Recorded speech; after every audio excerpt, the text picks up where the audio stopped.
Bonjour à tous, je suis très heureuse de vous retrouver ce matin. Je m'apprête à partir au cours de Qigong et comme il me restait 10 minutes, un quart d'heure avant de prendre mon petit vélo, j'ai eu envie de vous faire une vidéo rapide pour peut-être vous mettre sur la voie, certains vous guider, vous aider, vous éclairer, pour vous dire que lorsqu'on est dans un duo avec une personne évitante,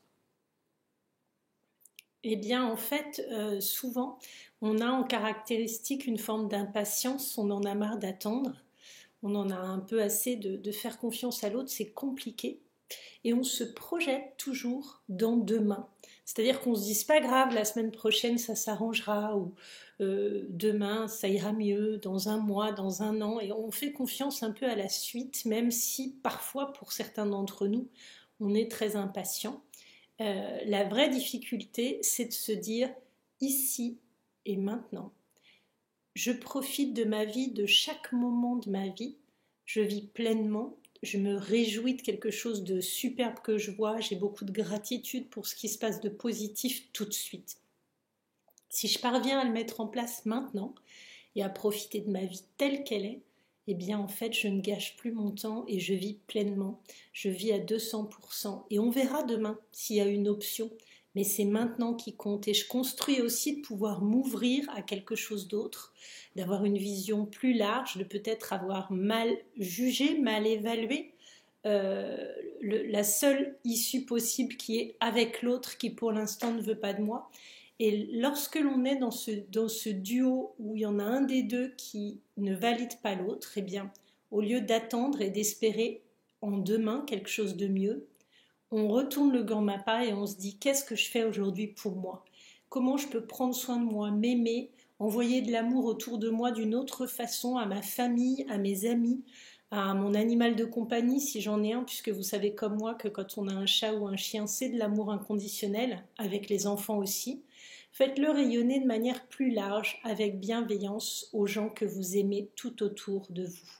Et déjà, vous verrez, ça change le quotidien quand vous vous levez, ça change votre perspective et c'est très positif.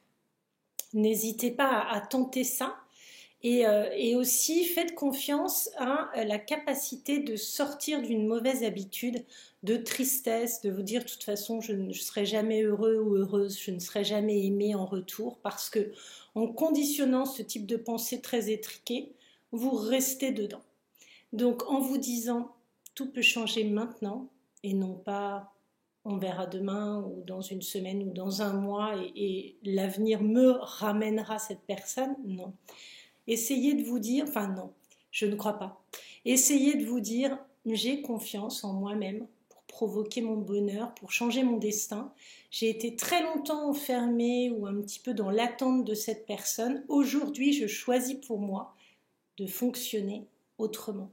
Et je me donne la possibilité de me sortir de cet étau, de vivre autre chose, de vivre quelque chose de beau, de m'accorder une jolie histoire. Je l'ai essayé moi, puisque j'étais dans cette capacité-là l'été dernier, dans mon duo d'âme. Je n'ai pas pu rayonner correctement et attirer quelqu'un d'équivalent. Je suis retombée dans une histoire qui se passait très bien au début, qui était très prometteuse, mais qui n'était pas la bonne histoire. Mais j'ai eu beaucoup de chance. C'est que mon ouverture de cœur, même si au début j'ai été aveuglée par la belle personne extérieure que la personne était, j'ai été clairvoyante rapidement dans le fait que ce n'était pas la bonne personne pour moi et que de dedans, il ne rayonnait pas pareil. Et j'ai pu, au bout de quelques semaines seulement, dire « je crois qu'on ne va pas y arriver. En fait, on est attiré mais pas amoureux. On ne s'apportera pas ce qu'il faut et du coup, vaut mieux qu'on se sépare. » Mais du coup, je sais voir et remercier ce qui était bien, ce qui était beau.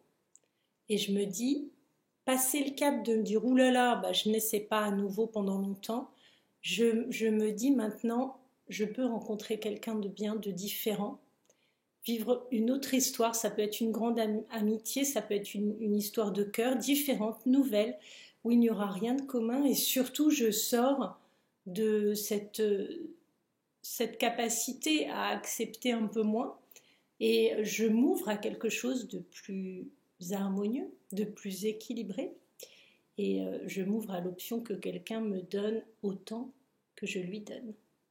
Donc pensez à ces deux actions-là, au fait de se dire je vis pleinement ici et maintenant et je m'ouvre l'arbre des possibles vers plus de bonheur, je suis parfaitement capable de le mettre en place, de le comprendre, de le construire et avoir la clairvoyance de voir ce qui se passe sinon pour ne pas m'enferrer dans quelque chose de difficile à nouveau. Voilà mes belles âmes, mes belles flammes, faites rayonner vos belles couleurs, je vous embrasse tous et je vous dis à très bientôt sur ma chaîne.